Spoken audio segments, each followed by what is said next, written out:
What it do? Shalom, people. Shalom.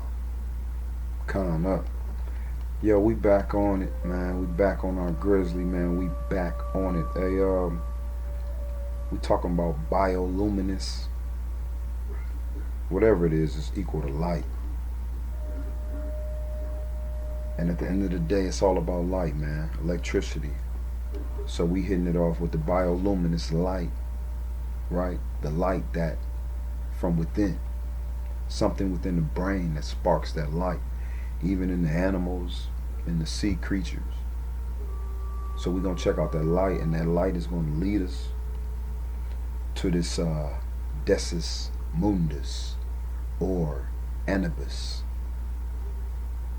We're going to check out Corey Mayo hitting us over the head with the Anubis. And we also talking about this light. That light is congruent to these this DNA. It's congruent to the DNA. The DNA leads from the Archangel Michael, right? So it's all leading to the Archangel Michael from Anubis with Corey Mayo. And we got Teach Me to Be Priestly, man. We're going to check some drop out from him because he's talking about the Archangel Michael. All this leading to the Levites, which lead back to Moshe and his seeds. The high priest, Eleazar, the messenger, the Meshiach, and the high priest. And somewhere in there, Eleazar and Joshua is one. I'm telling you this, man. So we're going to check out that Numbers 27 and 12, man, where Joshua was chosen to lead Yasher. Joshua was chosen to lead Israel. Yasharallah. Alright. This is the son of Nun. Nun meaning Menasseh, Moshe, Meshiach. Alright, so we're going to vibe it all in together, man. So let's roll, baby. Let's check this out.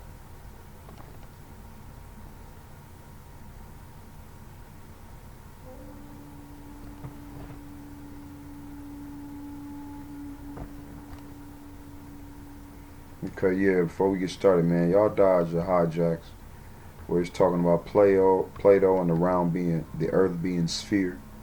Okay, we know this is a flat plane, but we know it's not just like a pancake, man. There's some depth into this glorious Galilee. So, alright, let's check it out. In the middle of the heavens and in perfect equilibrium. The earth is also incredibly vast, with many hollow places in the planet where water, mist, and air have gathered. Tau. Inside some of these gigantic subterranean caverns, much of the plant life is said to be bioluminescent, which means it glows, and exceedingly beautiful, with mountains that are smooth and made entirely out of rubies, emeralds, and other exotic stones. Now, it's no secret, man. I mean, while we tripping over this Moneto Juno, this money, man, there are so many resources within our beautiful earth, our beautiful mother.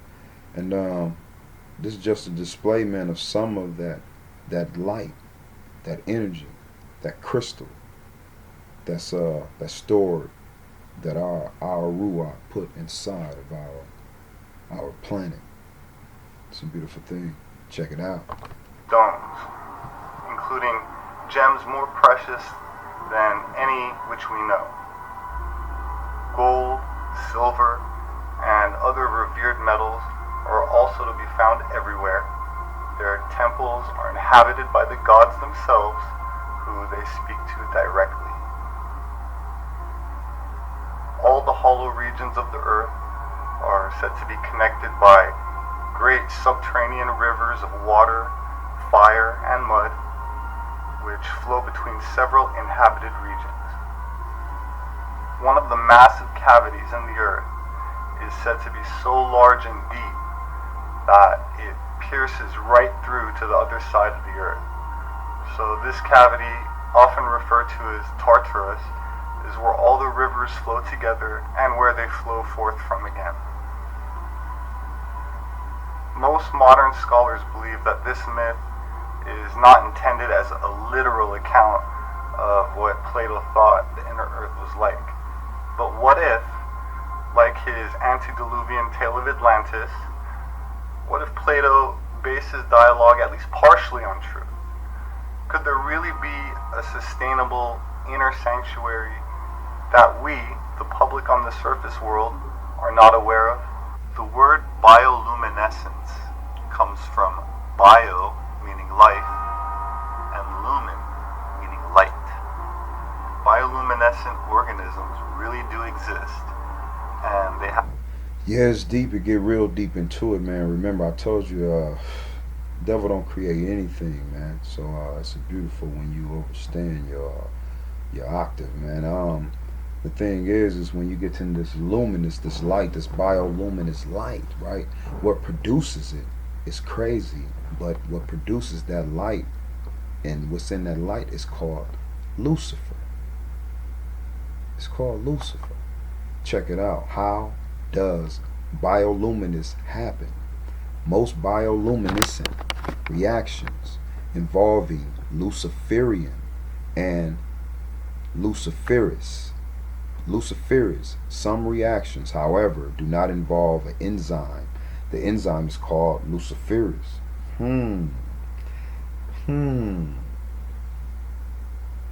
Are we starting to overstand now? So when you talk about this Lucifer, you're talking about a light. That's it. So man, when you break the spell of the language, you start to understand that, man, there is no devil. You understand? Religion is here to haunt you and taint you. There is no, these things that we think about. Remember, in that Colombian invasion, in the Book of Prophesies and everything, and all the research in Colombia. Remember that they thought they were in heaven when they got over here. When they came over, they thought they were in heaven.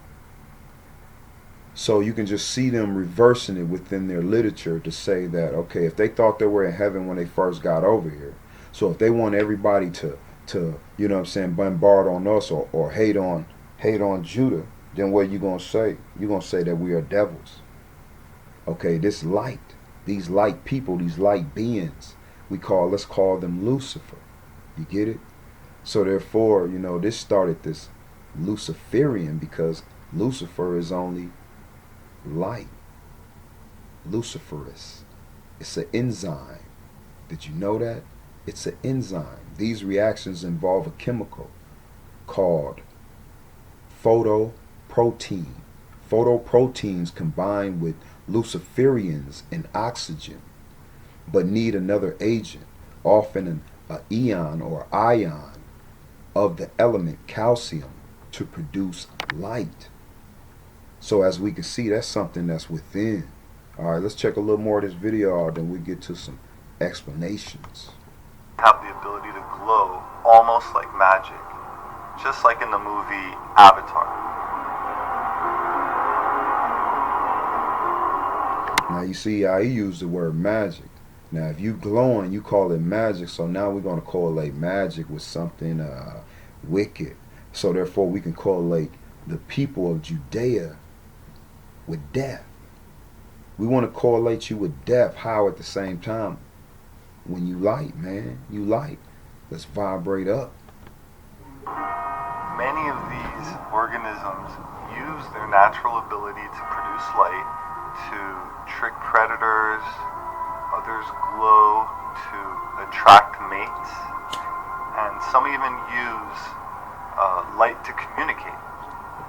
This phenomenon is a result of a light-emitting pigment where the light energy is released by a chemical reaction. So it's really amazing and beautiful to observe. The diversity of creatures with this ability is equally astonishing.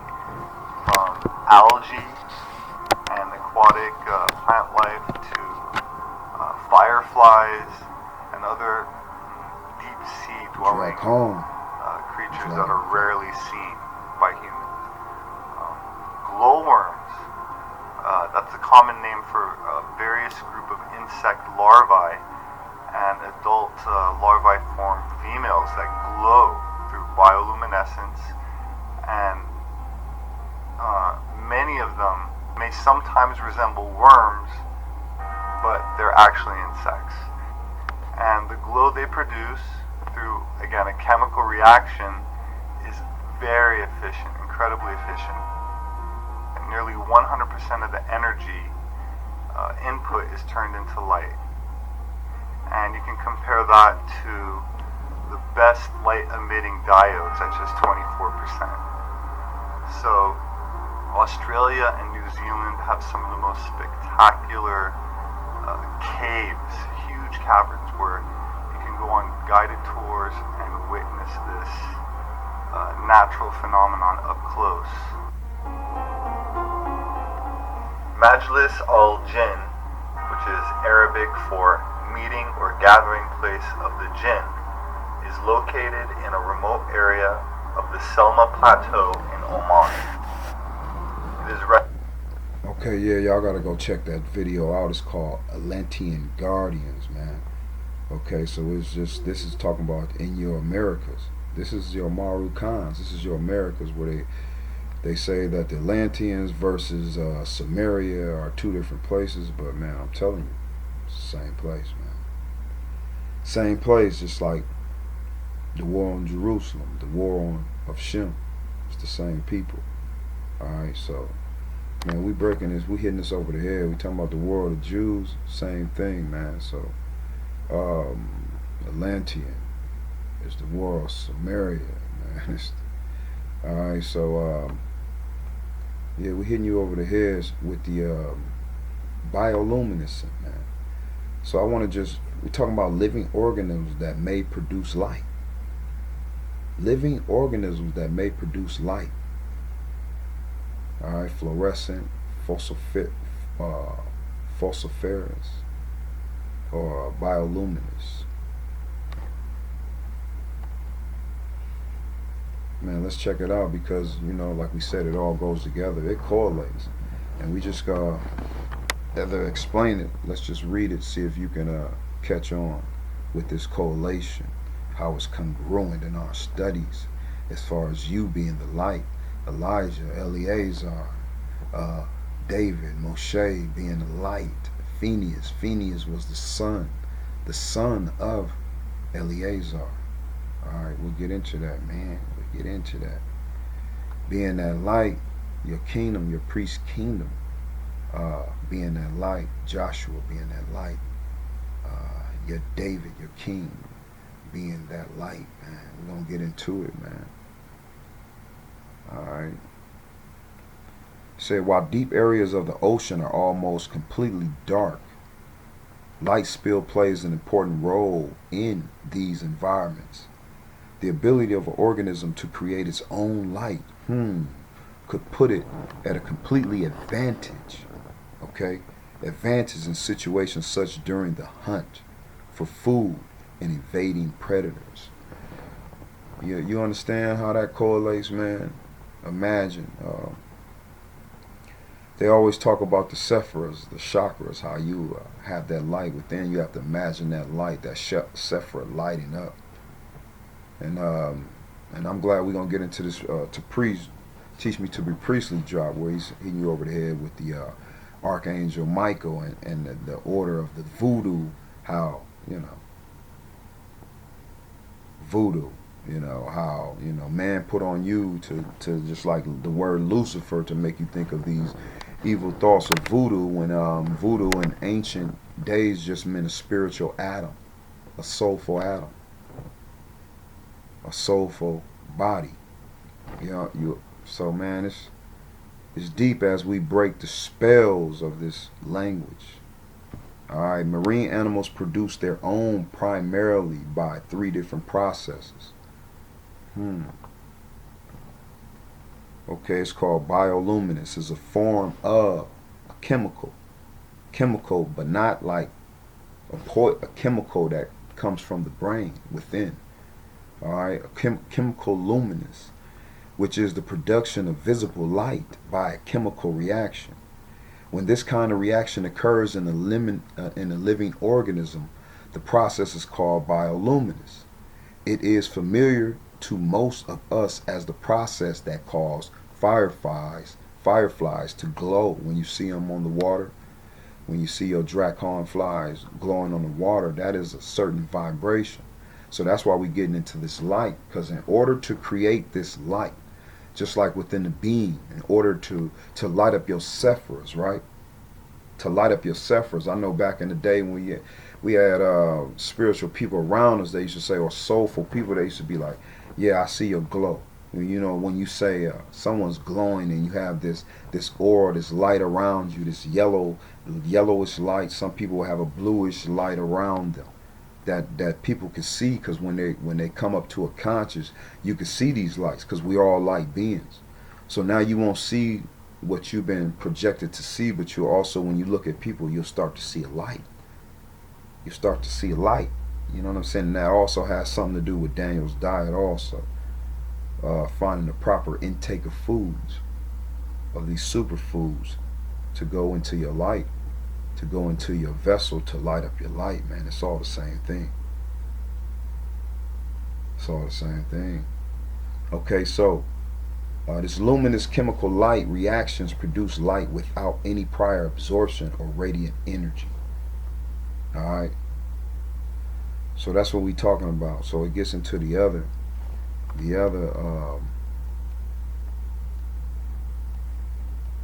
drop. So this light, right? So this light. Alright? So this light. Now we get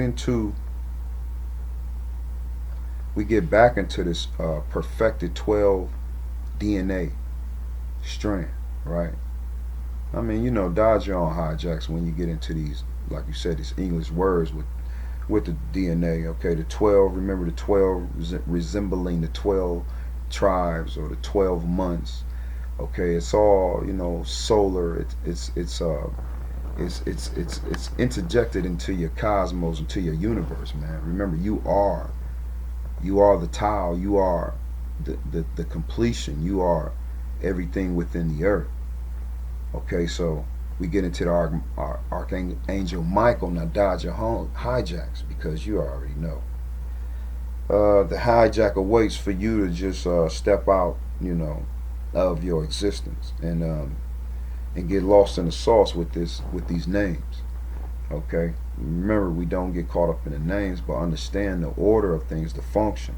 So the elder Michael, the Archangel Michael, or Melchizedek, or Gabriel, the one who fight for you, right? Judgment, right? Judgment. Okay, I said earlier about that chakra, meaning that it was something else, but like mercy. But Gabriel is the Archangel Michael, and that means, or Moshe, right? And that means judgment, right? Okay, so let's check it out. So we talked about this light, back into the bioluminescent light, or these descendants with the light, Shem having the light. Okay, what many may not be aware of is this light. Okay, this light is what we are speaking of when we say language, teaching, words, messages, code, a program, and a certain other data sources, such as music, geometry, and art. Alright? Okay, put it together. And a broader explanation of what light is everything you perceive or sense. Okay, what is light? Light is everything you perceive or sense, right? So now when you talk about stuff lighting up, or you being able to see these lights, now we talk about a higher conscience, right? So in order to be able to capacitate a higher conscience, you must have a higher vibration. Higher vibration brings that light, right? It brings that light. Okay, look, the only variable And this data is the frequency or structure of it. The frequency or structure of it. You see, as we get into the frequency, we're always going to be involved within the frequency. The complexity and the level of detail of a form or pattern. The complexity or level of detail of a form or pattern that has something to do with it being symmetric or asymmetric, the vibration of it. That's when we get into the hertz of it. The hertz of it has to do with its being symmetric or asymmetric, meaning its level of chaos or its level of light frequency. You understand? Of right vibration. The more light or data it contains, right, to that pattern, you take this light into the body, right, when you sense or perceive the thing. When the data is transmitted in the body, into the body vehicle, and it is stored in the crystalline structure of the cells and primarily the bone structure of the body.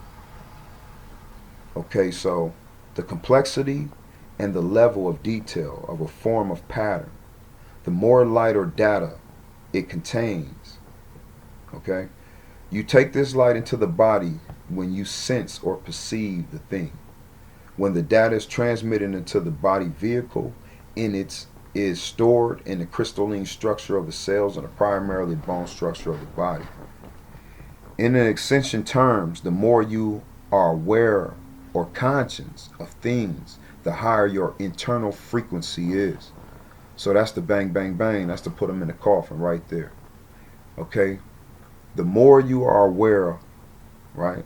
And aware is being conscious, as they say. The more you are conscious of things, right? Of things. What are things? They don't want to tell you, like, conscious of things. They don't, come on, man. What is things? The more you are conscious of who you are, man. That's what they mean when they say of things. So you got to dodge the hijack. The more you are aware of your conscious of who you are, the higher your internal frequency is. Meaning, match the faster, vibrating, more complex forms of data from that we call lighter densities or higher realms. Okay? Higher realms, right? Matching the faster vibrating, more complex forms of data. Faster vibrating, more complex forms of data, right? We call lighter densities or higher realms. Higher realms, man, right here, right? In reality, these realms are not higher. They're not higher. They are just faster vibrations of now and here. And now and here. So that cracks wide open the theory, man, of these theories as far as these other dimensions, right? So really it's just your conscience is not high enough to see these so-called higher realms, to see these other light beings, or to see the light within you, right? It says they're not higher realms. They're not higher. These realms, they're just faster vibrations, man. They're just faster vibrations and more complex forms of data. Wow. So in reality, these realms are not higher. They're just faster vibrations of now and here. Inside the 3D matrix, an artificial frequency fence was put in place to filter out the complex information. So inside, they're talking about here, man.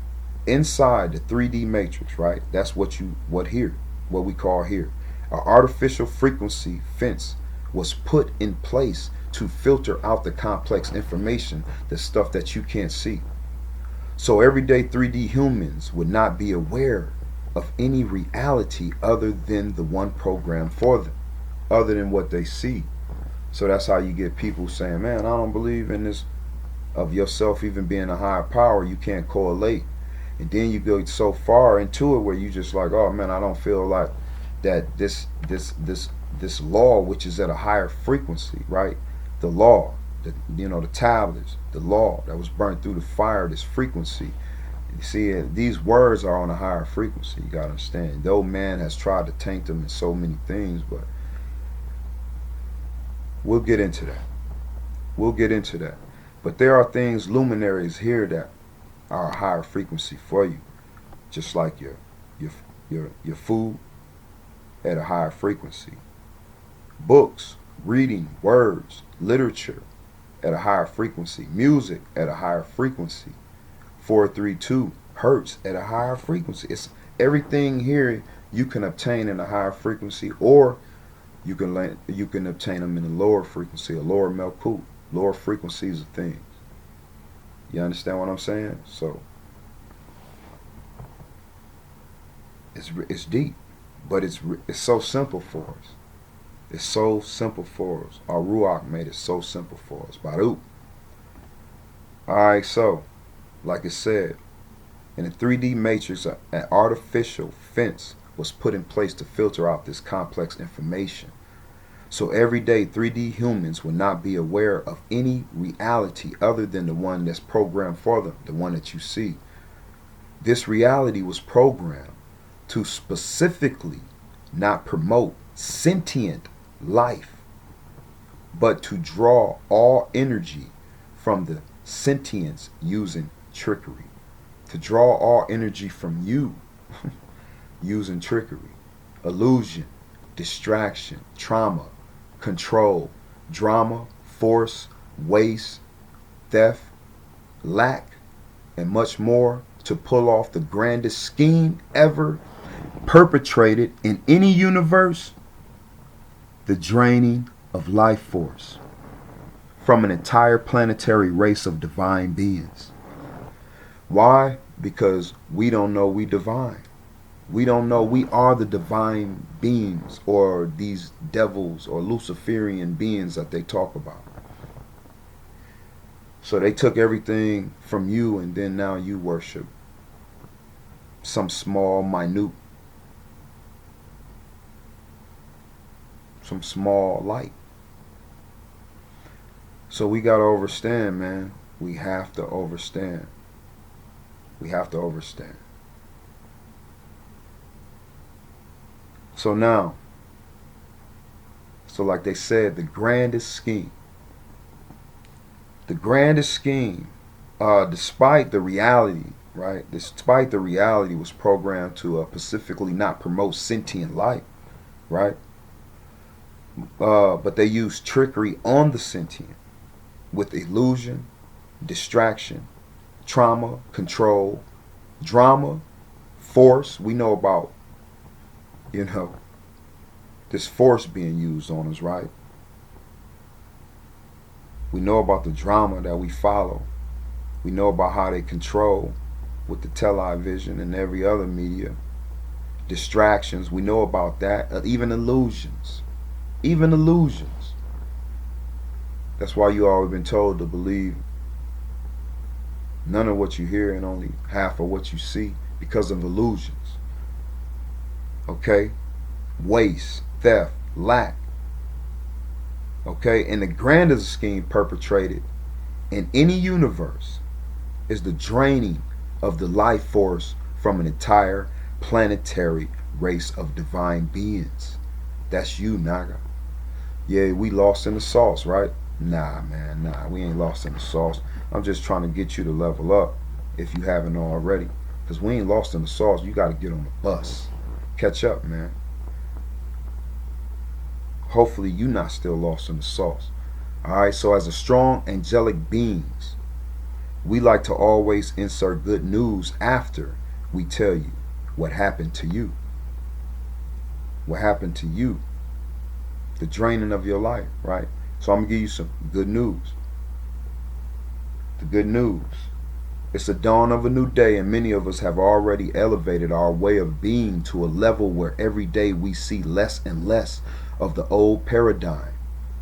We realize that we are so sovereign creators, and we create and live in a world that vibrates with beauty, love, peace, freedom, and harmony.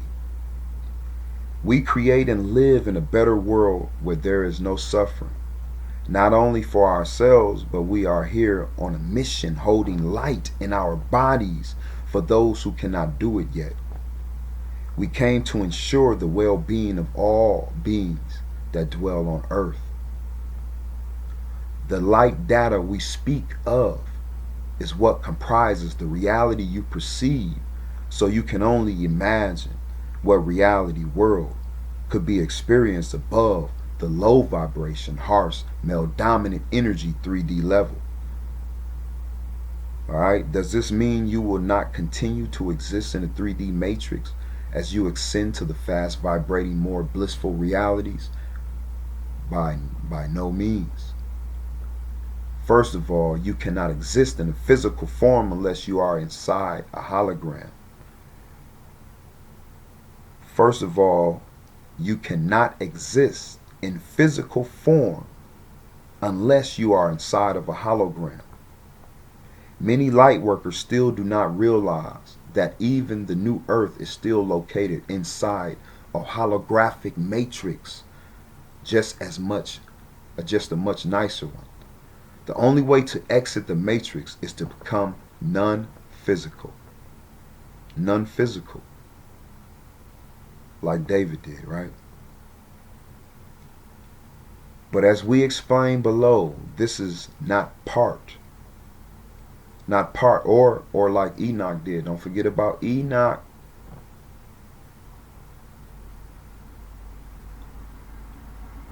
Alright, this is part of our overall plan. You came here to enjoy your five senses. And the big secret is you are simply God in a body experiencing yourself in a physical way. Alright, don't get it twisted, alright? You're only getting it twisted because you feel that this word God, right? This word God is not even on the same level as the Creator. So don't get it twisted. So we're talking about that small element of what created you. Alright, because you see these other beings, they talk about how they lie and say, well, there is no creator, there is no creator. Alright, but you gotta dodge them hijacks, man, okay? And you gotta dodge this old voodoo, so-called voodoo witchcraft shit that your oppressor don't, you know what I'm saying, want you to just open up to your light. That's all it is, man. So man, y'all get that link. I'm gonna hit you over the head with that. But this archangel, all right, the archangel. We want to get into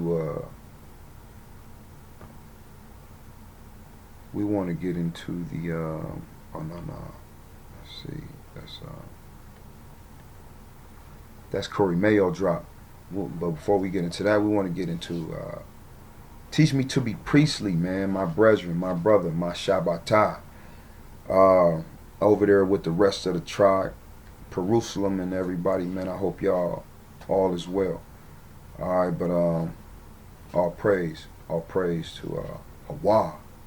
All right, so he hitting you over the head with the Archangel Michael, Levi the revolutionary organ of voodoo. You know what I'm saying? Once you get past the spells, like I said once before, you start opening up to a higher light, man. The light, those words start to resonate a higher sense, higher light than those lower lights that you've been thinking, Lucifer and all this sun worship and the worship of these things. When I told you, man, we don't worship any idols, we don't worship any pagans. You understand? But there are essences, you get it? That which our light shines into all things of the planet. Man, it's deep. So it's deep. Just follow me, man. Let's get into teach, man. Good Baruch, man. Good Baruch, teach. Ahab, man. And Thawadah for you coming back, man, and hitting them over the head, man. Everything is linked up together. Even, man, trust me, just follow me. Follow me, people. Let's go. Con up, man. So let's check that brother out as he's correlating the archangel to the Levites, right? To the Sicarii. So, and it's crazy because as you link the Cherokee, the Chawaki, to the Levites, all right, to the Sicarii. Sicarii is linked to the Maccabees, the same lineage, all right. So, and we know the Most High speaks of them in the Torah as being zealots, Okay, and when we understand this zealot, matter of fact, I'm gonna just let Teach explain it to you, but it all correlates together. So it being this zealot, these these angels, this zealot race, this Sicarii. So we, as we get into Caesar's Messiah, we understand that the Sicarii wasn't going. They wasn't going for nothing. And I'm gonna come back with that too. But Sicarii wasn't going, so it's breaking down what this zealot mean. Is zealous. We were zealous over the Creator and over His law. So therefore, man, and then we gonna hit you over here with this Decius Mundus, this Decius Mus, right? Deci meaning 10, but we know that 10 is just a symbolic meaning or a Babylonian meaning, because we know that the 9 is the Naturu. So we know the 9 is the octave. You understand that we on they are the above all lower vibrations. You understand? So that 9 leading back to this, or 10 leading back to Anubis, man. They just coding everything, so you got to decode it. But once that bioluminescence, once that light up, you know what I'm saying, you'll be able to do the same. It's a beautiful thing. Wapa, thank you for joining me.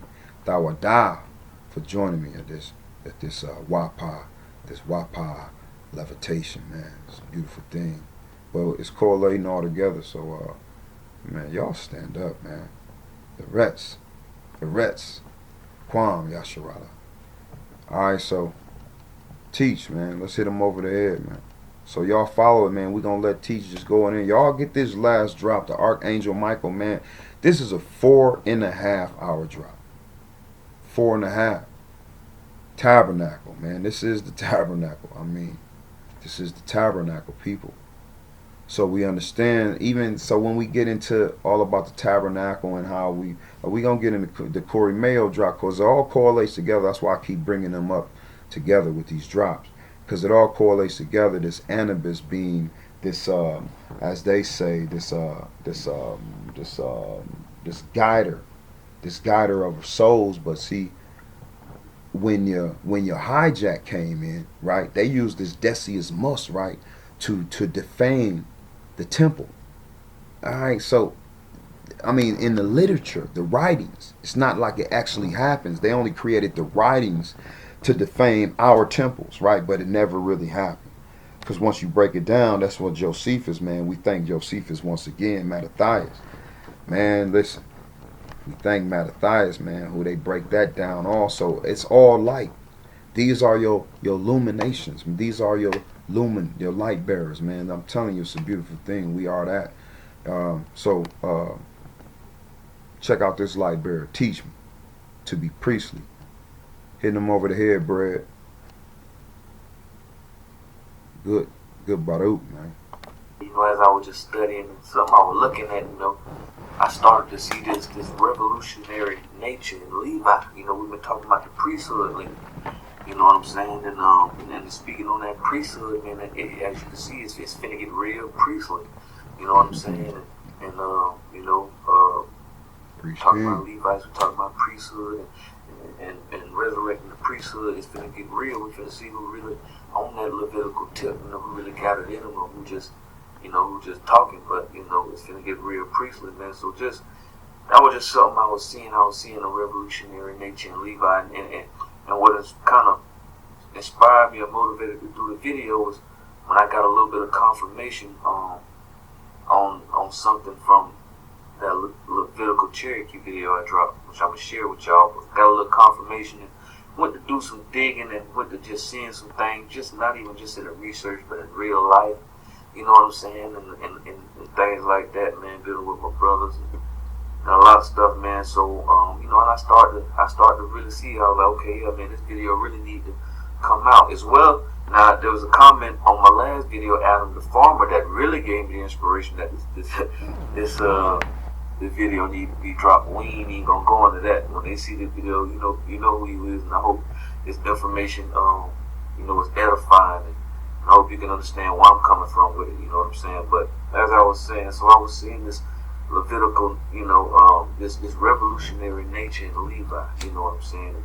And so, you know, as I was doing the digging and the research, what I came to find out is it has a lot to do with Levi's position and association with the Archangel Michael. Now, it's not just, Levi himself, but, Levi to the whole nation of Israel, because understand, as Israel, we are Michaels, you feel what I'm saying?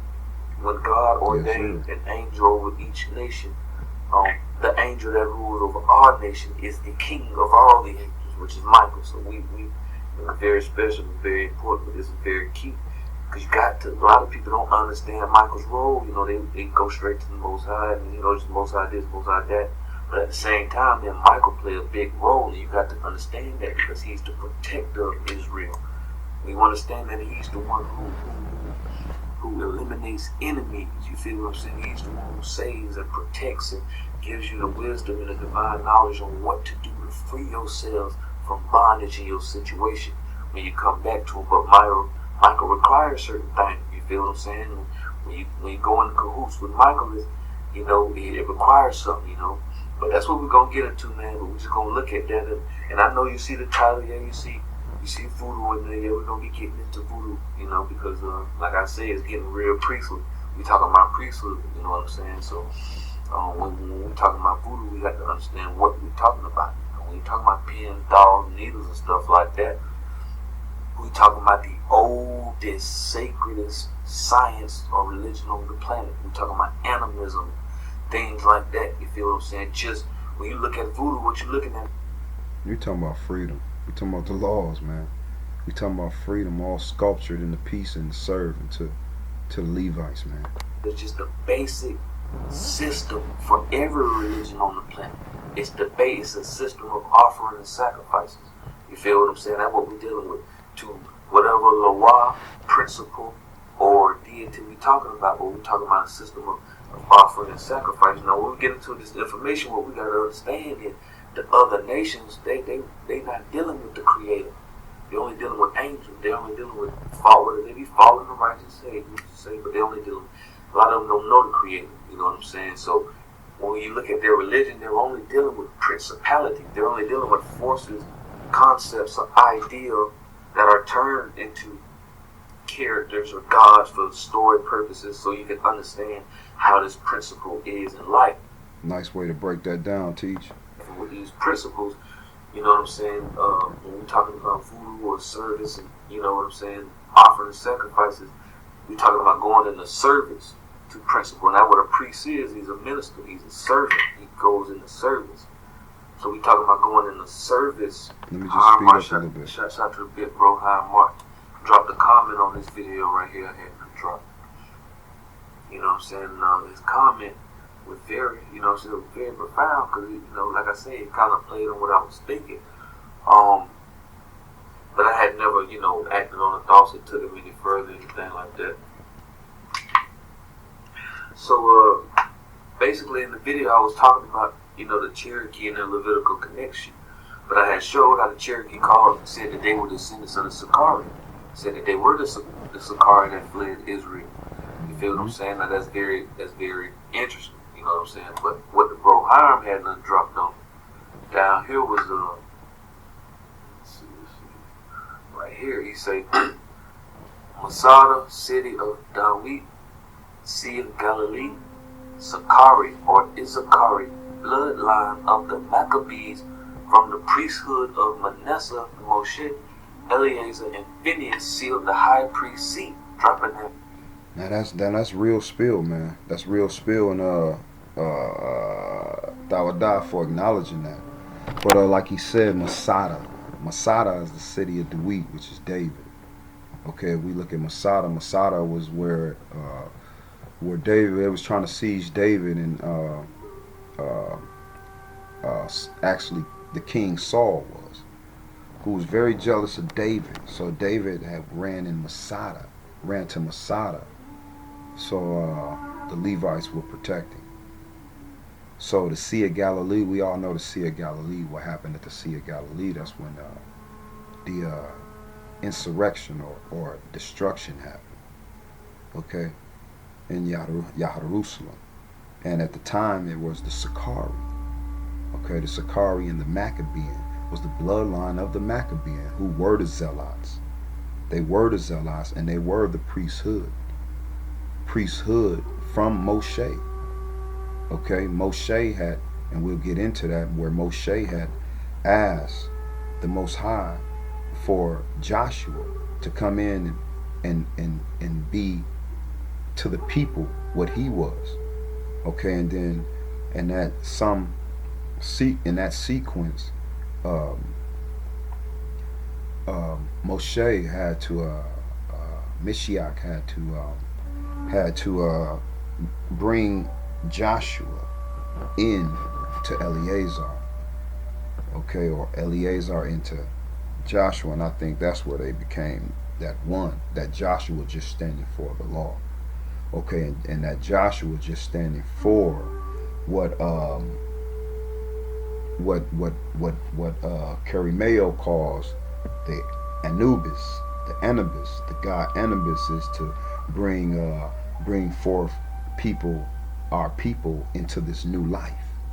All right, and speaking of the god Anubis, where he's supposed to this cholo, when you go back into it, this cholo, right? This cholo accompanied Quetzalcoatl. We know Quetzalcoatl being Joshua, Huey Mock Quetzalcoatl. So this cholo, which was Moshe, Huey Mock accompanied, right? This is supposed to have been this spirit, right? This soul that was accompanying Quetzalcoatl or Joshua across the river, across the lake, across the Jordan with his people. So that's the same thing as crossing the body of water, or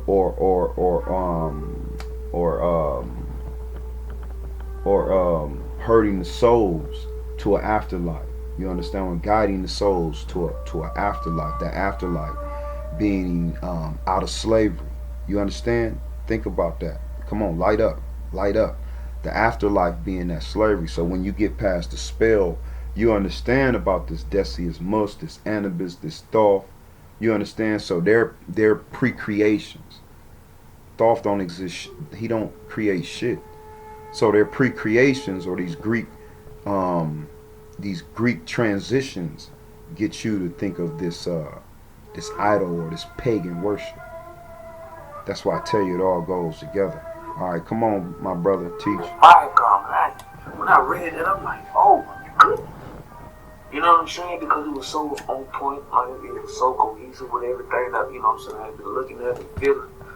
But, you know, when I went and did some further research, you know what I'm saying, and all right. and it was very interesting what I was seeing, because I know that these Maccabees, you know what I'm saying, these was Israelites, you feel, these were Levites, you feel what I'm saying, that had rebelled, you feel what I'm saying. So when he said this right here, it just kind of hit me like, so I'm like, dang, you know what I'm saying. So the Cherokee said that they are the Sicarii. I'm saying the Cherokee have Levitical ties, and they said they are Sicarii. Sicarii have Levitical ties, but we don't get into that, a little bit of what Sicarii is, and you know what I'm saying, and why that's relevant to this video. Let's go. Alright. So here we are right here, you know, at the Sicarii. So check out what it said about the Sicarii. It said the Sicarii were a splinter group of the Jewish zealots, right? Very important. We're going to come at this in a second.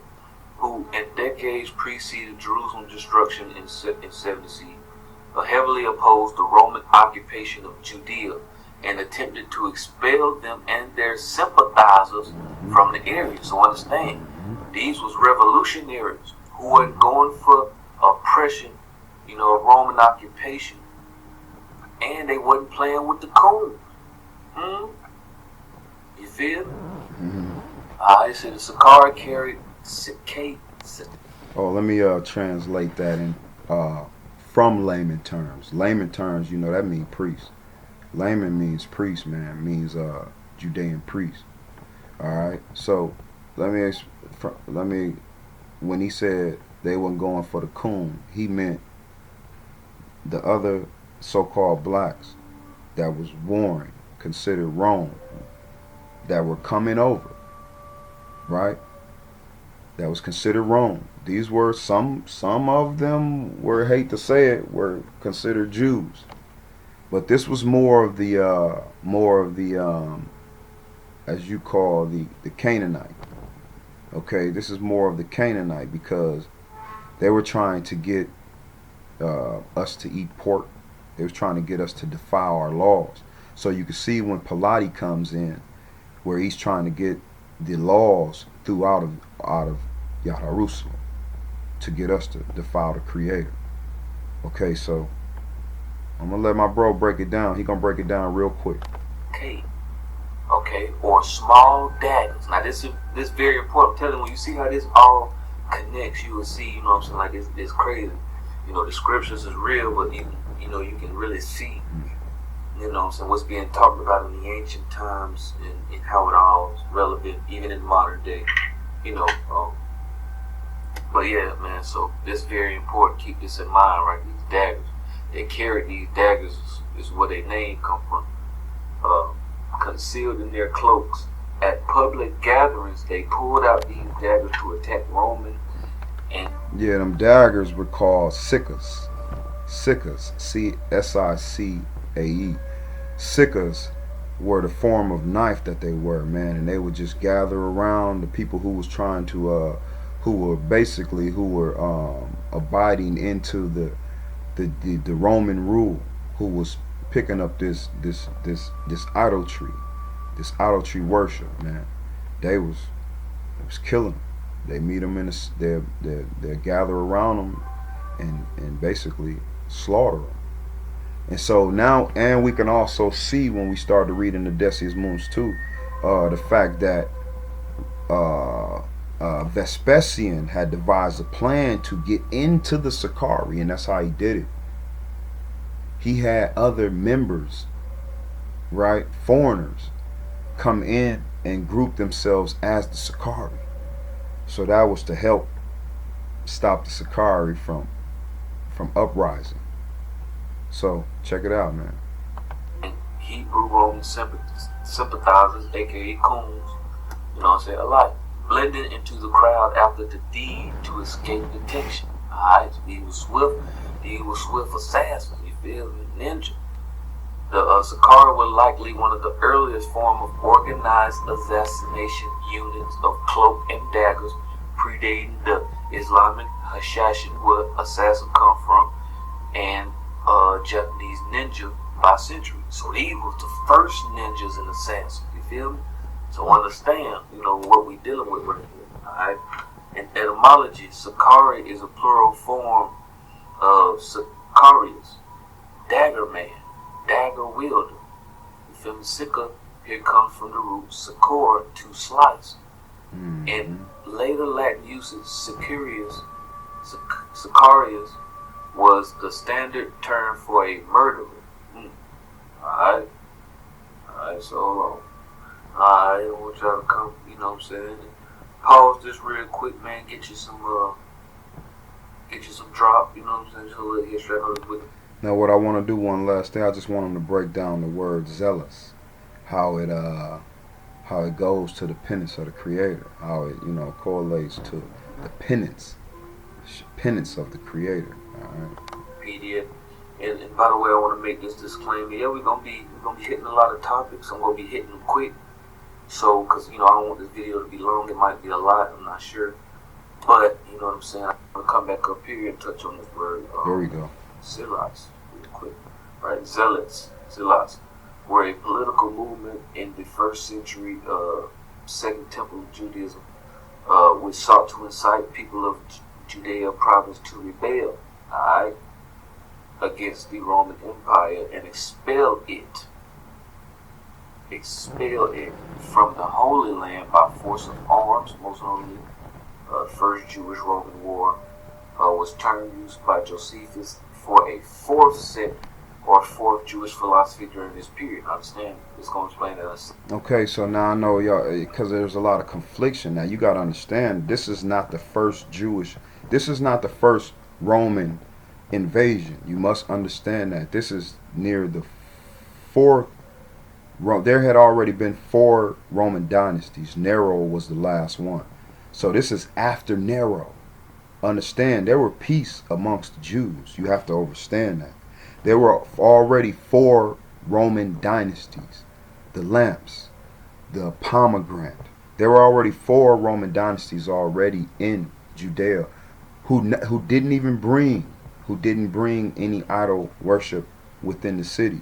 So now you have Vespasian and Titus and this dynasty coming in with the Canaanites to now this one you see with this Jesus Christ. All right, you get it? All right. Shalom. Second, check this out, etymology. The term zealot, the common translation of the Hebrew kanai, alright, plural kanai, means one who is zealous on behalf of God. Alright, zealots, emulator, zealous. One who is zealous on behalf of the God. That means strict. That means strict. One who is zealous on behalf of God. Admirer or follower. Now check this out. Right, Josephus and Jewish Antiquities states that there were 3 main Jewish sects at this time: the Pharisees, Sadducees, and the Essenes. The Zealots was the 4th sect. So here we're talking about Zealots and the Essenes, right? So we talking the Zealots being a 4th sect, Sicarii being a sect, okay, Joshua being a sect, David being a sect, Dawid being a sect, Solomon being a sect. All right. As these groups of separatists, you know what I'm saying, or these separate sects, you feel what I'm saying? But we're talking about the scenes, right? We've been digging on. Yeah, it's beautiful, man. So y'all get that drop, man. Teach Me to Be Priestly, the Archangel Michael, Levi, Revolutionary. Y'all get that, man. He's hitting you over the head with that YouTube, man. Put it all together, man. He's talking about that Zealots, the Levites, the Zadok. You understand? These are your Dracon. This is your Dracon flow. Believe that. This is your Levite flow. All right. So yeah, it's all the embodiment of you. It's all you. It's all you. Alright, so I wanted to get over, because it's all talking about the light, I want to get over to Elijah. And this is a very important book, man. Very important keying into what time is going on, because we all got to be that light. Elijah and the secret of his power.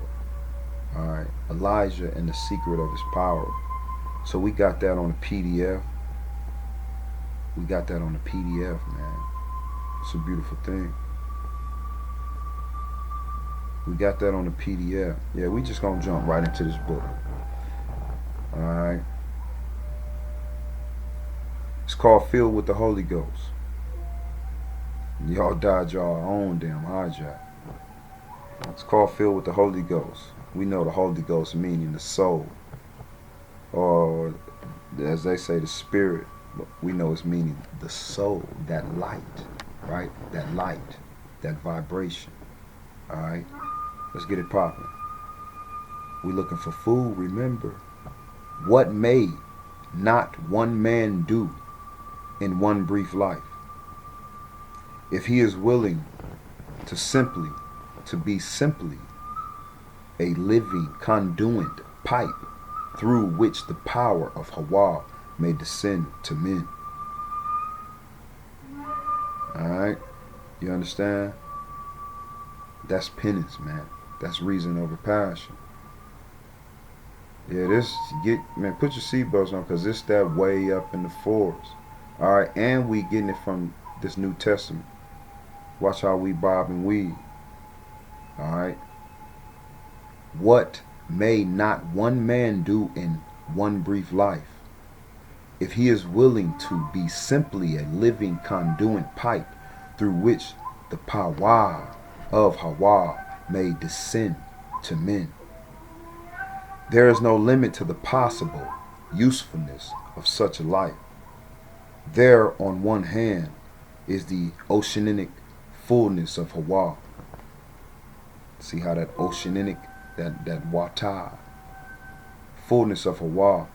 Here on the other are the awful need and desolation of man, guilty, weak, bankrupt, diseased. It's talking about the flesh, man. All that is required is a channel of communication. A channel of communication between the two. All that is required is a channel of communication between the two. And when that channel was made and open and kept free from the silting sand, okay, kept free from chaos, distractions, there will ensue one great, plenteous, and equitable flow of power carrying the fullness of Ahchwa to the weary emptiness of man. Why shouldest thou not be such a channel? Talking to you, the reader. Why can't you be that channel? Because you've been told that you can't be that channel. You've been told that channel ain't you. That's why. You've been told it's voodoo. Now I'm saying, not where it says in the Bible that don't let any of thy seeds burn in the fire of Molech. Not that. See, because that's when you worship. You know what I'm saying? You don't, even when he in Samuel where he said, man, you worship. Y'all worship David. That's why y'all need a king. But then don't cry to me when y'all ain't got shit. Don't cry to me when you ain't got shit. You understand? So therefore, that's all the same. It's the same thing.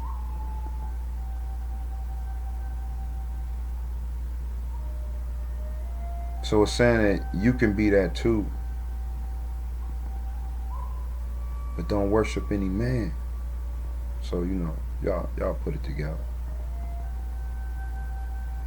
There's a splendid illustration of this in the life of Elijah. That's Eleazar. That's your Jesus. Of which we are now taking our farewell. Alright, and I don't care what y'all say, Elijah is Joshua, the son of Nun, the son of Moshe, the son of Menasseh. Man, look it up. There is a splendid illustration of this in the life of Elijah.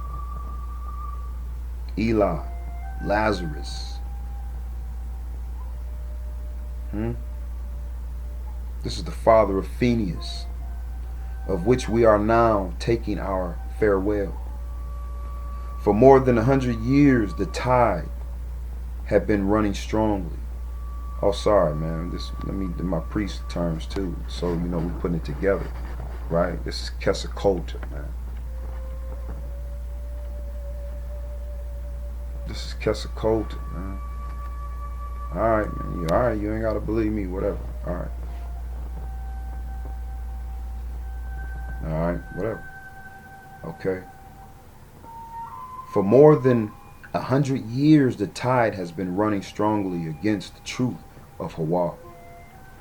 Idolatry had passed from the worship of Jeroboam's calves to that of Baal, and Ashtaroth,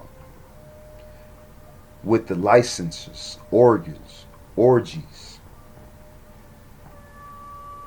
and the hideousries which gathered around the ancient worship of the forces of nature. The system was maintained by an immense organization of willy priests who had settled down upon the national life like a fungus growth, striking its roots into the heart. The court was in its favor. The throne was occupied by an effeminate man, the weak tool of his unscrupulous and beautiful wife, a Lady Macbeth of Jewish history. Ahchwa's altars were thrown down, his prophets silenced in hiding, his faithful worshippers a mere handful, whose existence was so secret as to be known only to him. The lamp of truth had been overturned, and there was only a tiny spark of light, feebly burning, to show where once the light of true religion brightly shone. Into such a state of things Elijah came unarmed from his native Trans-Jordanic hills, a Highlander, unkept, unpolished, unaccustomed to the manners of a court or the learning of schools, withal a man weak where we are weak, tempted where we are tempted, of like passions with ourselves. Alright? But it tells you, man, if you sticking to the laws, man, you won't walk into those schools. As you can see, that's just giving you a hint through Elijah. He didn't study in the schools. He wasn't accustomed to the manners of a court or the learnings of the schools. Withal, a man weak where we are weak, tempted where we are tempted, of like passions with ourselves. And at once a tide began to turn. The progress of idolatry received a decisive check. The existence and power of Ahchwa were vindicated. New courage was infused into the timid remnant of true-hearted disciples. Altars were rebuilt. Colleges were opened for the training of godly youth. A successor was appointed, and an impetus given to the cause of truth, which was felt for many generations. Alright, so it's showing you what this man did at a time.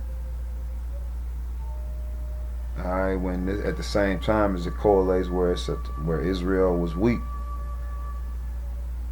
Alright, so it's showing you where he was appointed and brought us up. Trained us. Okay? Trained us. Gave us courage, new courage. Vindicated Ahchwa. Vindicated the power of Ahchwa. Alright? Altars were rebuilt. Colleges were reopened for training of holy youth. A successor was appointed, and an impetus given to the cause of truth, which was felt through many generations. This is what Elijah did. Perhaps the greatest tribute to Elijah's power with his contemporaries is in the fact that his name and work stood out in bold and clear outline for 900 years after his death. Surpassing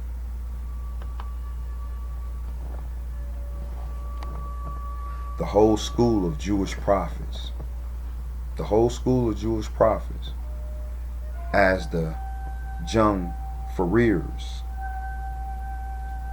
Her snow-clawed peaks above the giants of her chain, and furnishing a model with which this model that was set to set forth the power and courage of the forerunner of our Ahchwa, of our Lord, the soul, speaking in Malachi, the last of the prophets, speaking in Malachi, talking about where Malachi in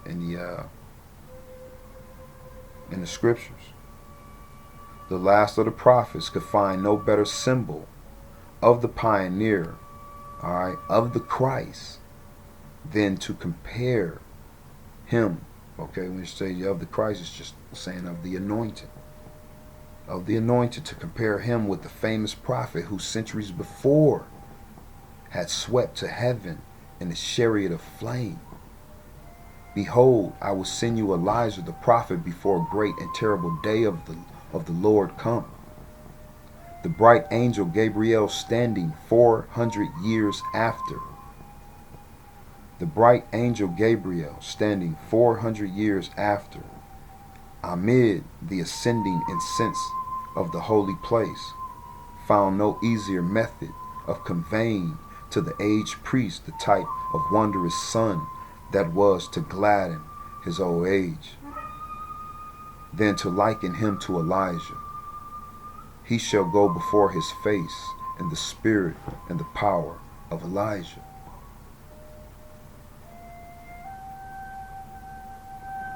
So it said the bright angel Gabriel standing 400 years after.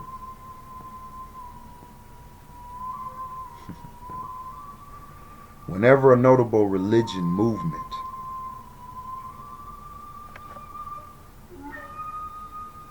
okay, so it's even telling you that you get it. Whenever a notable religion movement was stirring through the land, the people were accustomed to think that the prophet of Carmel had again returned to earth. Whenever a notable religion movement was stirring through the land, the people were accustomed to think that the prophet of Carmel had again returned to the earth. And thus the deputation asked John the Baptist, saying, Art thou Elijah? Art thou Elijah?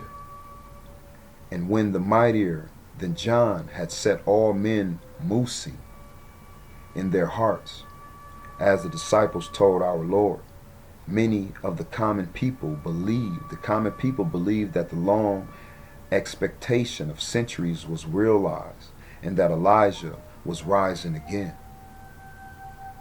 Okay? It was commonly believed that no other of woman born was great enough to precede the Messiah, and that he would anticipate his advent by interval of 3 days, during which he should proclaim in a voice heard all over the earth, peace. Alright, so now when they talk about this 3 days, man, just check out the stories that they put in the New Testament.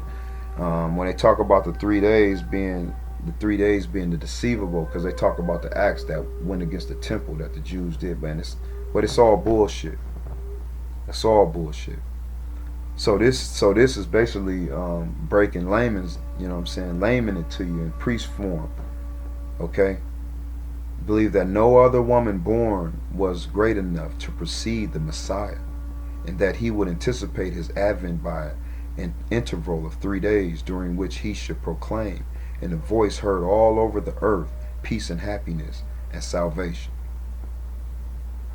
All these things are evidence of the towering greatness of Elijah's character and work, with all the failures and mistakes to which such natures are prone. He was a great man and did a noble work. Okay? And the secret of all was to be found not in any intrinsic qualities, but in the fact that he was filled with soul, as they say, the Holy Ghost or the Spirit. He was filled with the light, the soul, the light, the vibration. Okay? That Levite vibration. Let us pause here, okay, and ask ourselves if we can give our thoughts fullness of sense to the statement. If we cannot, we must count much of our time and labor in these chapters wasted. If you cannot understand it, then don't even read the book, because you're going to waste your time, it's saying. Alright? For our one aim has been to establish this point. Alright? But if we can, then as we close these chapters of stirring sacred biography, we may resolve that we will never rest until we too are filled with the Spirit. With the Spirit. We will not rest until we're satisfied in being imitators merely, but we will seek to be filled with the same Spirit, that he may work again through us the marvels of the past. Alright? So yeah, we get into that, man. It's a beautiful thing about Elijah, but it's just showing you, man, that it could be you. You know what I'm saying? It could be you. That could be you. You just gotta light up that light. You just gotta light up the light. Corey Mayo. Let me find you real quick. Corey Mayo. Alright, so this is one of these ill-rotten stories in the New Testament, right? But it's breaking it down in this in the Caesar's Messiah. In Caesar's Messiah, right? So this is at the time where I now return to the relation of what happened about the time to the Jews at Rome. All right. So when they said we did these acts against the temple. Okay, 1 second.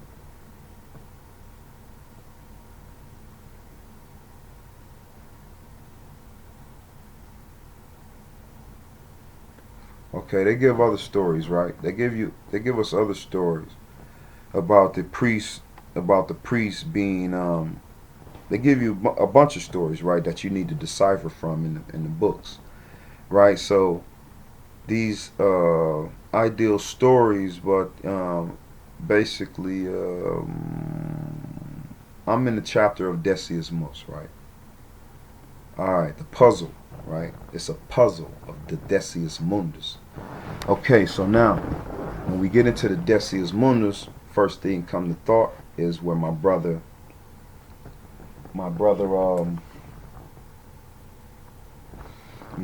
Irv, Red Templar, left a comment about the Decius Mundus, right? Basically saying, man, don't believe the hijack, which was good. Decius standing for 10. He was breaking the Hebrew language down, meaning, you know, the numbers, and Decius meaning 10, and us meaning the world. So he's basically saying that there's a spiritual, you know what I'm saying, high accent that's above this Decius Mundus, right? So same thing with Corey Mayo. Corey Mayo understand this Anubis, right? So we understand that these people were trying to play this Anubis, right? But just listen, because you got to break it down, because these are stories. They're fictitious stories, but they're just what they're trying to get at the end of the day through these fictitious stories. All right, but the intelligent reader will understand that this is just a hijack, right? This is just a hijack over Jerusalem. This is a hijack over Jerusalem and its people. This is a hijack over the Ame'rican, the land and its people. And that's what this is all about, for you to be susceptible in the nasty idol worship politics of this religion. You understand? So that's why all the names are changed, and they went into a register. They went to a register of names to change these names, so therefore you will be lost in the sauce. Alright, so we're going to break it down. So the puzzle of Decius, I believe that the Flavians did not intend to have sophisticated people like themselves take their invention, which is Christianity, seriously.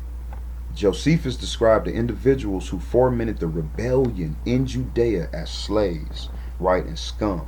That's what they called us. They called us scum and slaves, right? But we were the rebellion in Judea. These are the individuals that Rome would have seen as susceptible to an infatuation with the militant Judaism. The militant Judaism. You see how they didn't say Christianity, because it was a totally different thing. Judah just being us, the children. You understand? So this militant, meaning that we were sticking to the laws. Okay? They told that was the zealots that was sticking to the laws.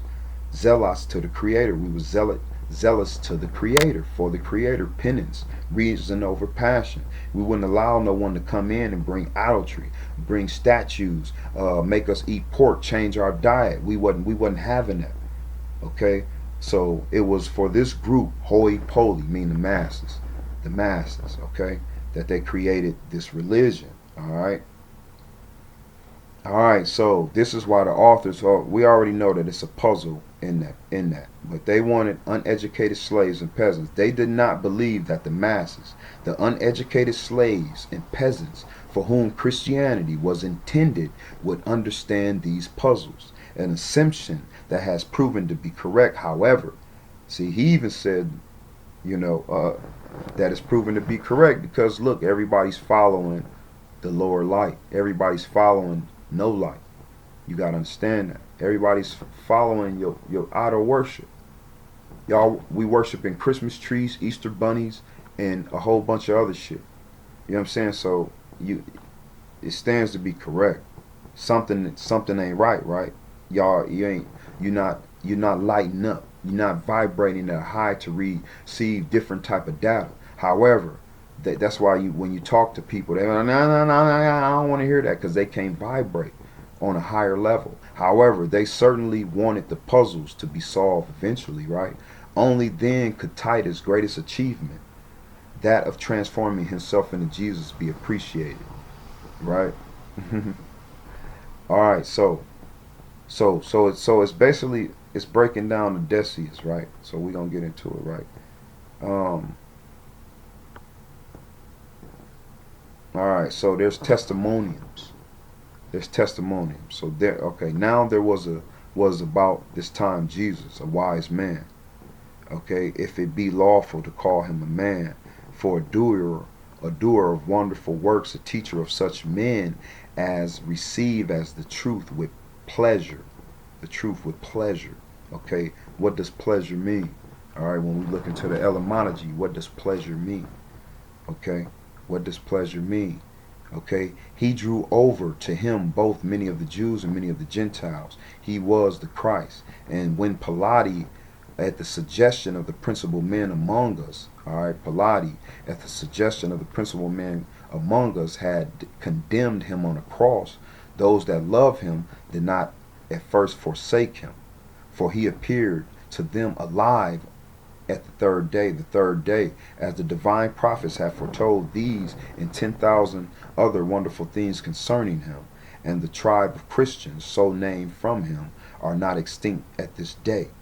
All right, so that's the hijack version, right? That's the hijack, all the way hijack version. Okay, about the same time, another sad calamity put the Jews in disorder. Okay, a certain shameful practices happened about the temple of Isis. Okay, so now these are all, now if you go back to your New Testament, see, all this is game. This is so you get lost in the sauce. Okay, but what they do, what Josephus does do, is, he give you a lot of clues. Okay, so what they talked about. So let me show you. Let me show you. Let me show you. Let me show you. Let me show you. So he also talked about the Paulina incident, right? All right. He talked about the Paulina incident. Paulina having the husband, Saturnalis, right? And then he also talked about another woman. We used Paulina as the Isis, the temple of Isis, but then he used the other woman, right, with the same husband, the same scenario, who was seduced in the temple by the priest, right? Okay, but this was the Hebrew temple. So that's how you know that, when you dissect everything. So he's talking about the Hebrew temple, where they're trying to blasphemy and say that happened, that they defiled this woman in the Hebrew temple. Okay, and this Decius Mundus had sex with this woman, pretending that he was the god Anubis, and she fell for it. But when you put into but remember, they're talking about that in a Greek terminology. So a Greek would bring this idol worship. This Greek shit would put on this idol worship, and then you have Anubis being this other god, right? But what we do know, what Corey breaks it down, right? Even with the hijack, right, is the Anubis is found in America. The Anubis is the Sholo. The Sholo is the god of the underworld, or god of the ancient, of the ancient world, that guides souls back to the afterlife or across the body of water, which is the Jordan. You get it? So this has to correlate with Mashiach, and Joshua or Elijah taking you over those bodies of water into this new form of life, freedom. All right, so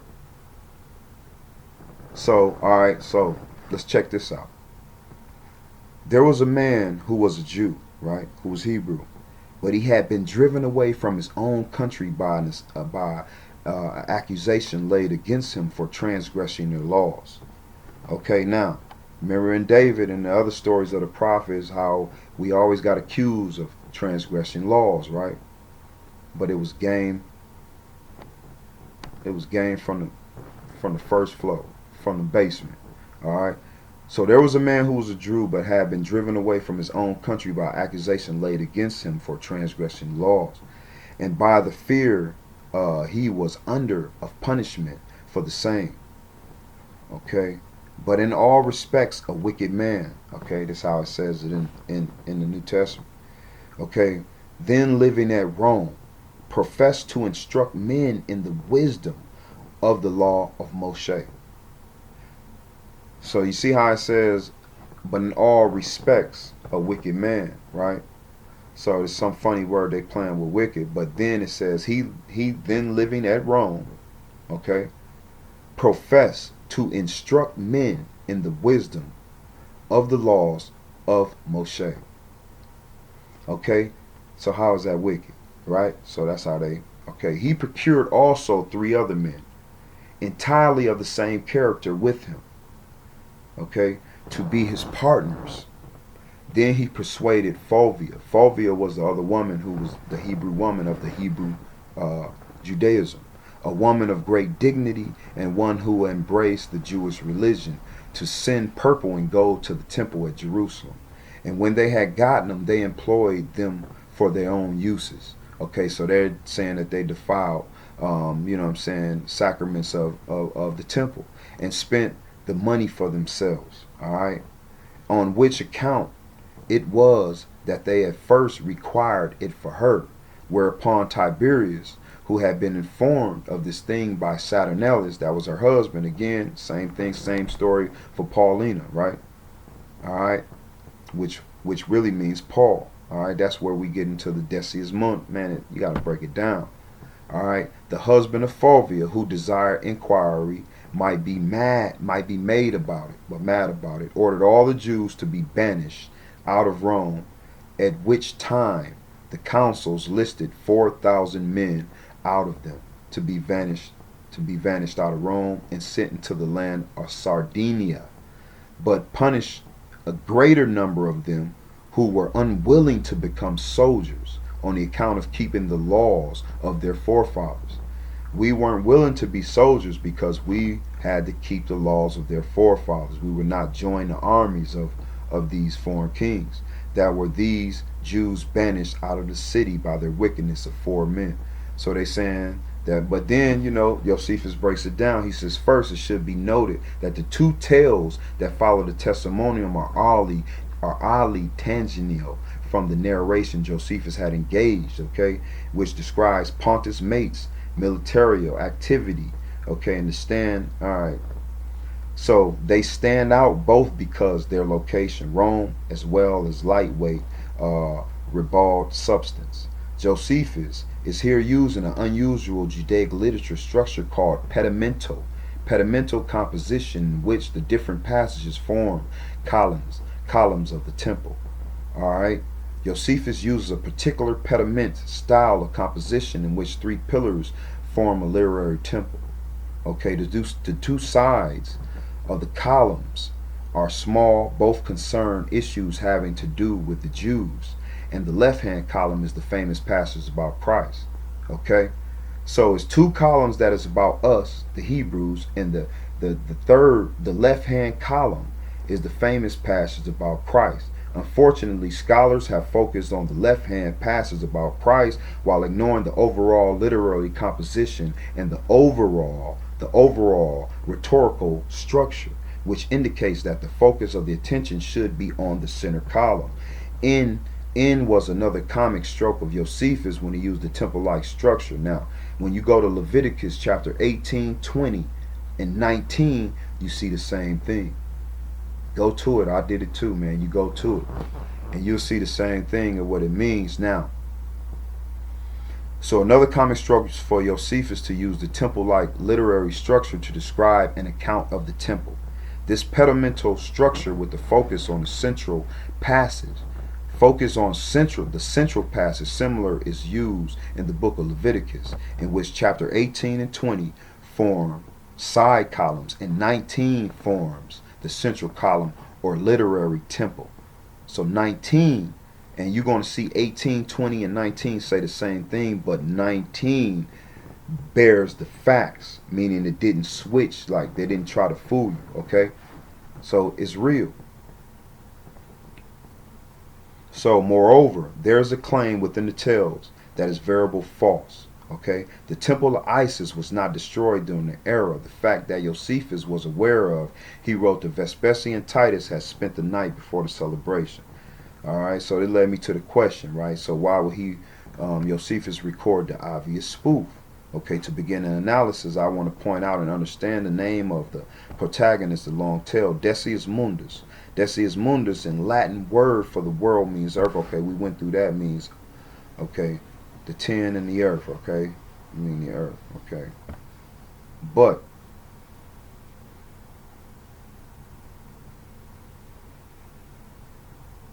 okay, just hold on 1 second. Okay, because we're explaining that Janus, Jupiter, Father, Mars, Quinlan, Bella, where they try to put all the gods together and even the Hebrew gods. Okay, because Decius Moon for the self-sacrifice, right? Where they called it, when they get into the Greek translation, Decius Mus, this famous self-sacrifice, right? Where they was trying to say that basically this Jesus, all of them let them know about this suicide that they were about to commit, right? But see, that's how they change it around. They change it around, man. When you read into the stories, he's letting you know that. Remember, we talked about the Anubis, the god Anubis, and I'm gonna just where he talked about the god Anubis.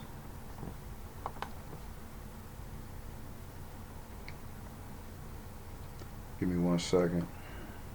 There's a lot of reading here, but we gonna get right to it.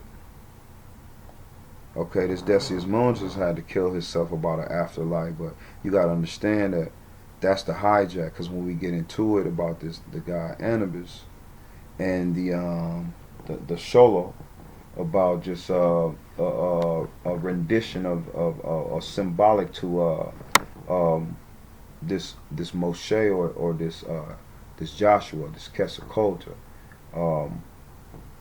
leading the people over the body of water into this afterlife. Okay, but I just want to show you where it says in this actual, where you could put it together.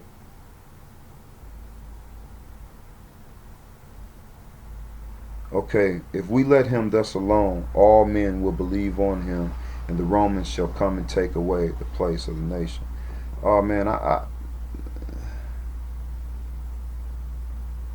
okay, we'll get into that too, but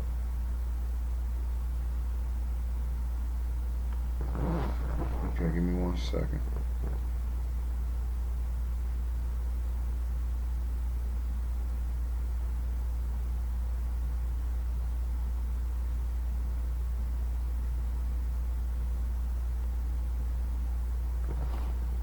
Give me 1 second.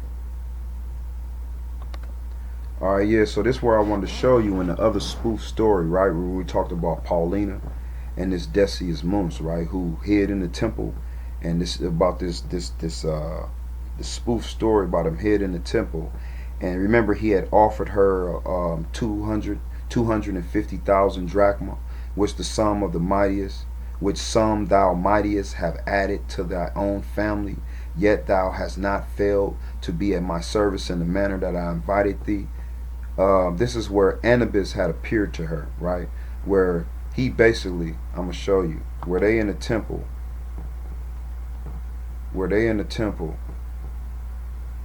the priest shut the doors in the temple, right? In the holy part.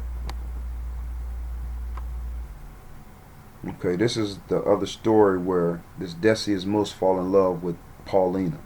With Paulina, he told her that he was sent by the god Anubis, who was falling in love with her and enjoyed her to come in to him. Upon this, she took the message very kindly and valued herself greatly upon the company of Anubis, and told her husband that she had a message sent her.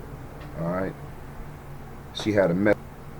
So she told him she had a message sent to her, but okay, that's another falsified story, right, of this, them pertaining or pretending to, or as being the god Anubis, but that's the Greek version. What it's really talking about when it talks about Anubis is it's not talking about Thoth. It's talking about before these invasions, before, you know what I'm saying, before the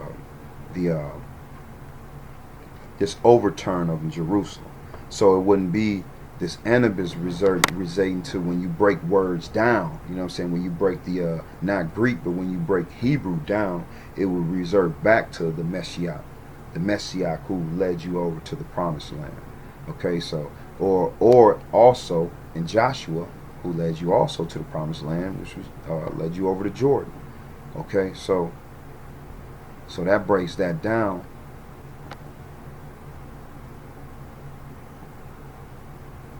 Okay, so that breaks that down. Satisfied with the chastity of his wife.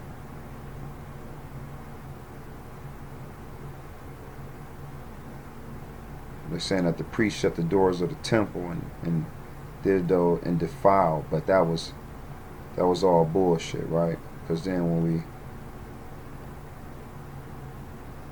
when you get to the underlining the true story, okay, the true story. Remember, it told you he was in the law of Moses, okay.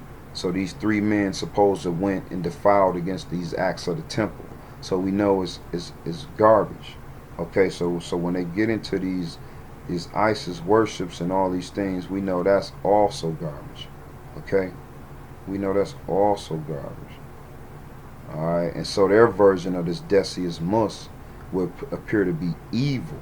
You understand? But this Decius Mus, okay, Decius Mus 10 leading back to this 9 to this Anubis, which leads back to the Sholo, which leads back to this Ame'rican, to America, which leads back to Quetzalcoatl and Moshe, Elijah and Moshe, or Joshua and Moshe, same thing, Eleazar. Okay, so from the perspective of this self-sacrifice, it wasn't about a self-sacrifice. That's what they bring into when the Greeks come into this self-sacrifice, or they call it a devotio, the religion that Jesus established with his death. That's what they're talking about. But we know this was established. Remember our commemoration? Our religion was established through our commemoration being led out of slavery, out of Egypt. That's the commemoration. So that's our devotio. It's to the laws because we were led out of Egypt. Alright, man. So, yeah, it took a while to break that down. But shit, this is a very huge chapter. It's a very huge chapter. There's so much other things I can, you know what I'm saying, get into this too with the Decius Mus. But at the same time, I'm going to let my brother break it down. And they also talk about of the dead. Okay, you got to understand that even if you go to Deuteronomy 31:7, Devarim 31:7, okay, or Numbers 21:7, Joshua was chosen to lead. But then in Devarim or even in Numbers, when you get to Numbers, right, the Shabbat offerings, about the tabernacle, the offering, we understand the concerning of the vows. We understand that Eleazar, Phineas, Moses had assigned by the Most High to appoint them over the tabernacle. Period. Could nobody come and look at any of the sacred things in the tabernacle, you know what I'm saying, without the Most High's permissions. They would find death. You know what I'm saying, if they would even go and stop and look at the things in the tabernacle. So it was very sacred that we held this upright, this vibration. So them being in control of when we would die, what would happen to our bodies, of course, they were control of all the people of Yaharusalem. So them being control, how they say over the dead, that's just, you got to dodge your own hijacks. It ain't about over the dead. It's about them being over the people living and dead of Yaharusalem. Because we didn't want just anybody having our bodies. We didn't want anybody having taking our organs out. So of course they would be guardians of the dead, of our descendants who died. You know what I'm saying? and just put, it like now. Look at it now. You can go into a graveyard and take a body right out of it. That wasn't happening back in our day. You understand? This was sacred. So the tabernacle was sacred. So, all right, man, Corey Mayo, that's enough of that. Y'all can check me out over at right now. It's the we're going through the we just hitting you over the head with replays. But right now, you know what I'm saying, we under what do you call that? As far as the bringing out the new drops, we just doing some other things right now, doing some homework behind the back before we just start the new drops. But right now we just playing all the old drops so y'all can catch up, man. So 7 days a week, 5 days a week, y'all get over there. But I'm gonna let y'all know what I'm talking about. But 7 days a week, y'all get over to the drop, man. Go to the Ether 432, the drop. Get over to the Ether, man. Check everybody out. We over there, man. You just gotta come over there and check us out. We live and direct, way up in the fours. Come check us out. But we under a little construction as far as with the with those drops every week. Remember, I'm still going with the records though. Every Friday on the Shabbat Shalom to that. All praise to Wah. On the Shabbat, I'm hitting you over the head. 8 o'clock, 10 o'clock our time. Got that hour. We hitting you over here with that Caesar's Messiah, so you can get that drop. So we finishing up on the next chapter, the Decius Mundus, when we come back, and then we talking about the Father and the Son. We be breaking it down, but let me hit you over the head with this Corey Mayo, because it all goes together. It all tying together. He hitting you over the head with that Anubis found in America. We know the Anubis. Well, they talk about the god Anubis. How they talked about it in the temples when they tried to hit us with the 52 fake. We're talking about the Isis worship when you talk about Anubis, but we know Anubis leads back.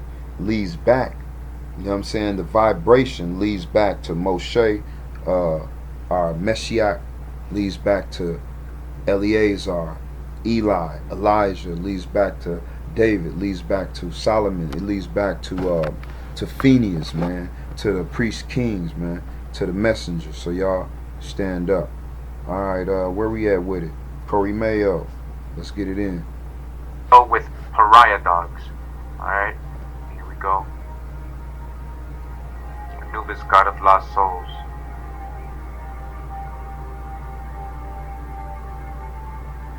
The Spanish conquest of Peru nearly caused the extinction of the breed.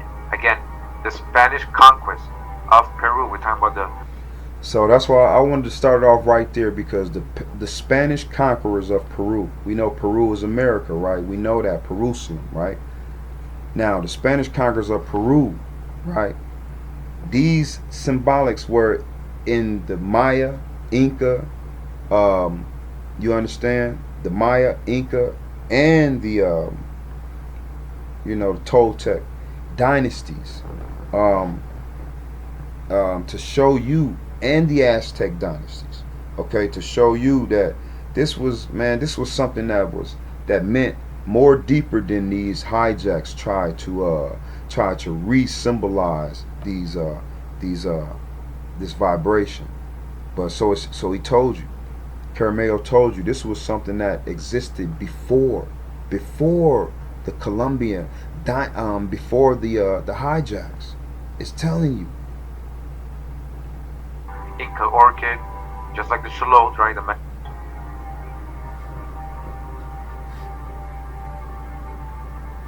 The Spanish conquest of Peru nearly caused the extinction of the breed.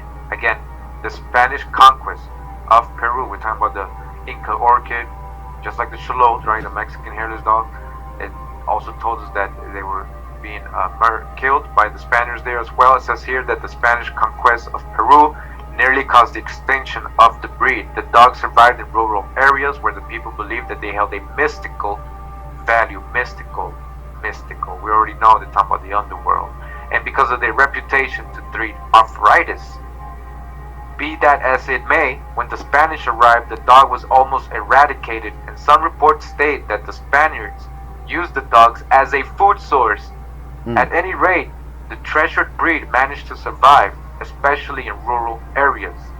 When Cortez conquered the Aztecs, the remaining people fled to the jungles, taking their cholos with them.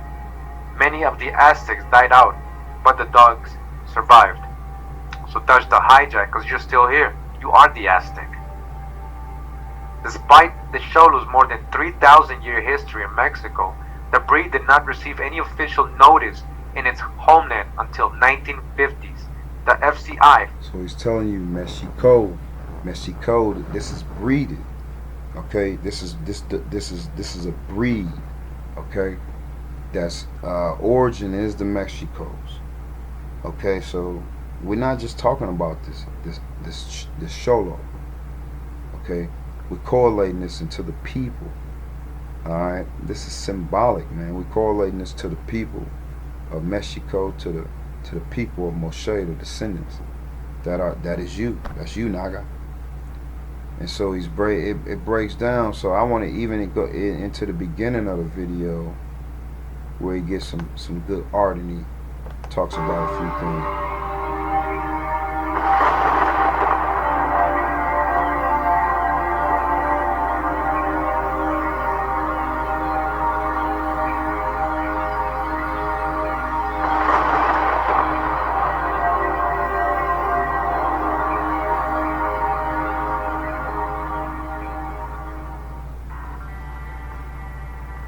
Ahchwa, Mashahab, Shabbatah.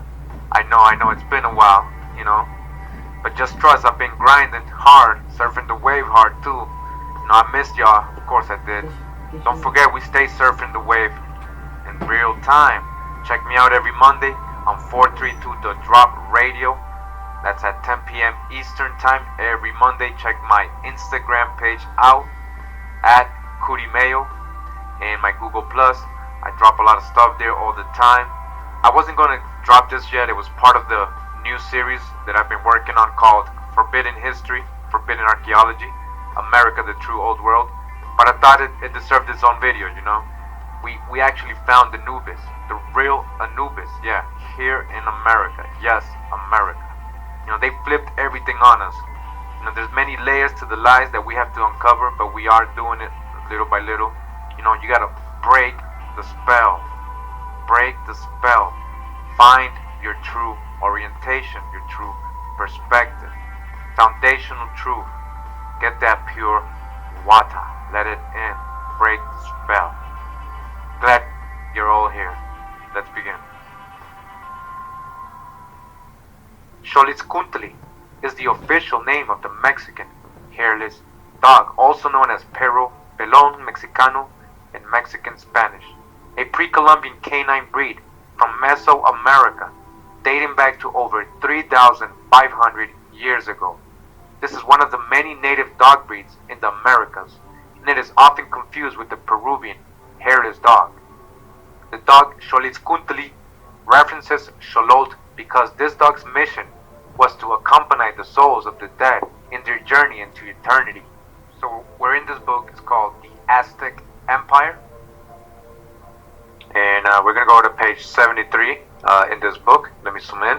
Man, the drop is hot, man. Y'all check it out, man. Anubis found in America. Xolo, god of the underworld. Okay. Dodged the hijacks of the underworld. The dog in the ancient world. And just know that Anubis is found in America, man. And it's the same thing as correlation of the Thoth, that's the hijack, or the Decius Mus. Alright, but that is your Quetzalcoatl. Xolo accompanied Quetzalcoatl across the body of water. Okay, that's guiding the souls across to the afterlife, across the body of water. Nahuat, that is the recreation of life. Once you understand yourself and who you are, you go into the higher conscious. You understand you are native to these Perus, to these Ame'ricans. Alright, man. Stay vigilant. Vibrate up. Alright, and before we go, we got to get to that drop. That drop. See what we talking about. What's coming up next? We got that con drop if y'all want to stay tuned. This is in real time. So we got that 3 o'clock. Well, actually, it's 4 o'clock right now. Let's see where we at. Let's see where we at real quick.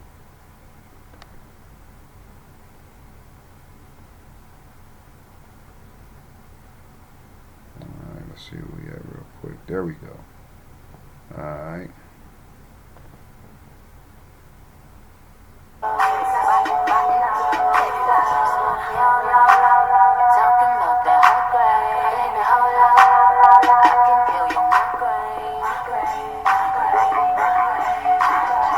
Yeah, he's got the live slaps going on, but you can see, man, this is 24/7. We, it's all about time, but it ain't no time. It's 24/7 all day, every day. Is we in the drop, playing slaps, doing what it needs to be done. So, big ups, L, for that. You and the fam, man. Peace and power for that one. And y'all get over there, man, because that's where we at. We need y'all. We need your response. We need your comments. We need you over there, man, dropping links. Alright. This don't stop, but it continues with you. Alright, with you. Alright, so big ups to everybody. J Stu, Curry Mayo, Vanessa and the fam, everybody. Alright. Chef Top, everybody. Alright, Red, what it do? Alright, Isaac Ford, you already know, keep equalizing us, bruh. Alright. Y'all, what it do? Stay in the 432. Get over there. Alright, I love y'all. Remember, law's vibration. Law's vibration. Vibration is Ahchwa.